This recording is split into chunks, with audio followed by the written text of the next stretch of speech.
In fact, I'll tell you a little story that I was a student here at Arizona State University as an undergraduate. That was before my graduate days, but I was taking a class from Ross Rice, and it was legislative relations, and we had to write a paper for that class.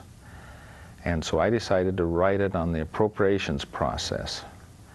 And my brother was in the legislature then. My brother is Jack Brown. He's still in the legislature. He's a minority leader in the Senate still, but he's been there 30 years, and he was on the Appropriations Committee, and so I attended the appropriations hearings. And one day while I was down there, they kicked everybody out of the Appropriations Committee. That was before the days of the open meeting law. And so I stuck around outside to see what was going on, and when they finally broke up an hour or so later, I asked Jack, well, what happened?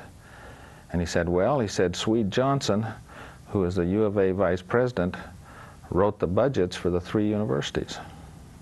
And I said, well, where was ASU? And he says, and NAU. He says, they weren't at the table. And so I knew that, at that point in time that ASU was way behind in terms of influence at the legislature. And little did I know that years later I would become the lobbyist for the university and help to correct that.